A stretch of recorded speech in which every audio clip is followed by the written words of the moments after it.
Today I want to take a look at a process in Final Cut Pro that will help us all. Well, let me show you. And in the news, on news that here we have, for instance,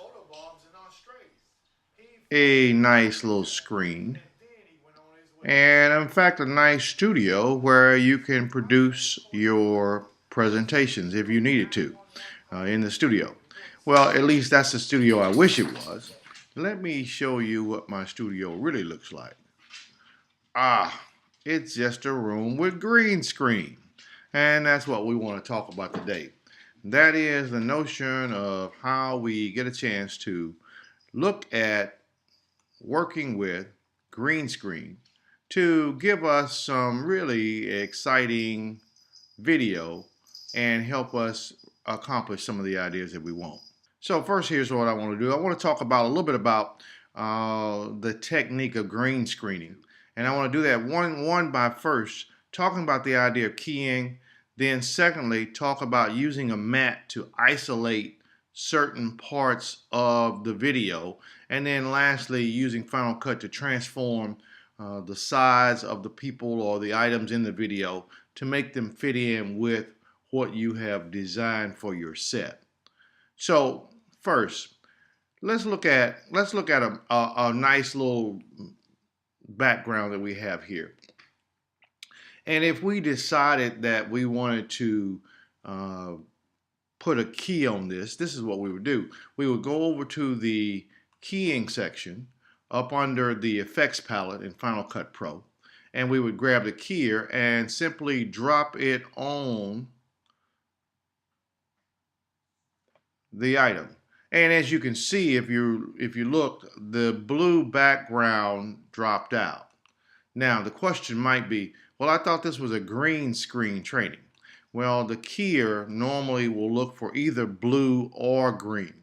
Not only that, keep in mind that that means that when you are interviewing subjects and you want to use green screen on their particular presentation, you need to be aware of what clothes they wear so that they're not wearing anything green or anything close to the color that you plan to screen out. So let's see what happens when we add just another background up under it. Okay, as you can see, that's a red background now, and we could easily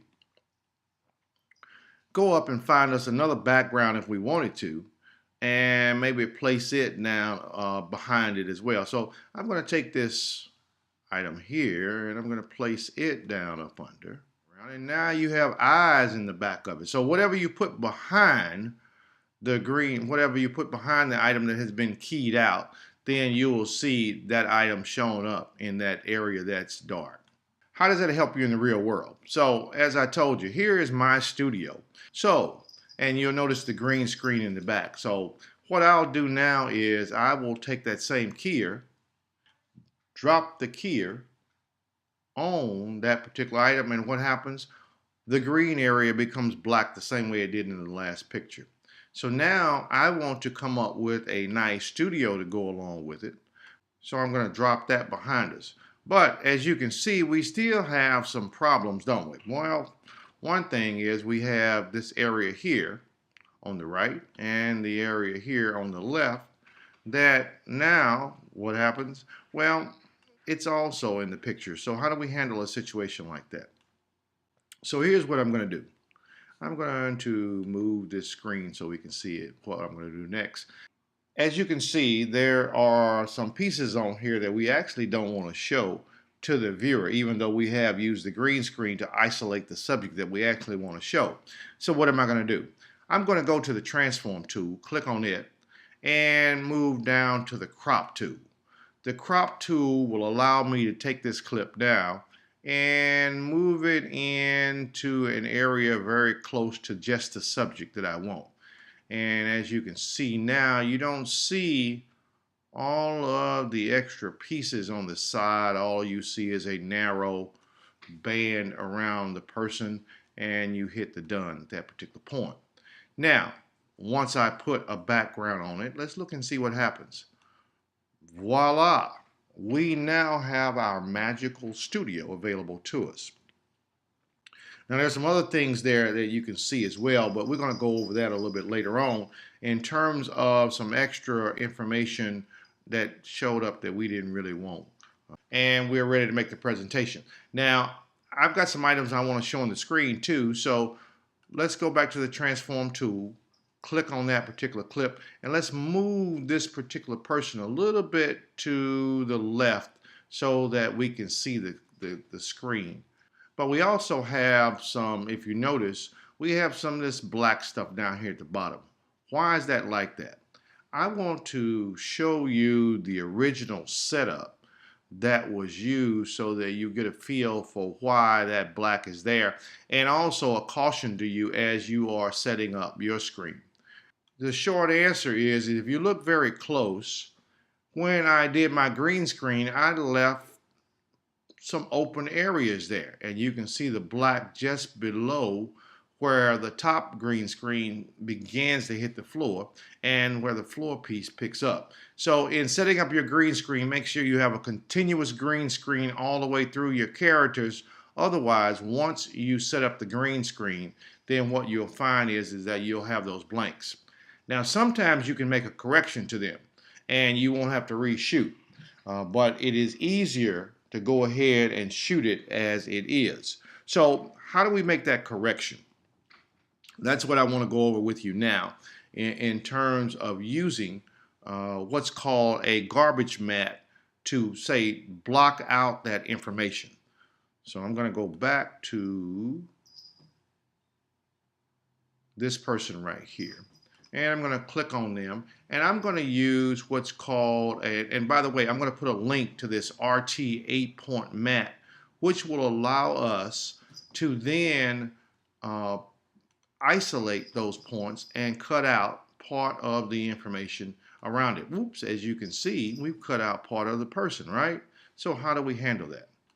Let me go in here, and now you can see the dots that actually outline the RT mat. And I can begin to move them around, and that will then allow part of